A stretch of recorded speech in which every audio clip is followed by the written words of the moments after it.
According to neighbours, the water has actually receded overnight.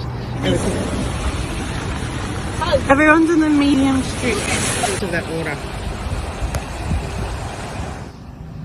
is now certainly showing that the lakes have gone across the road and expanded into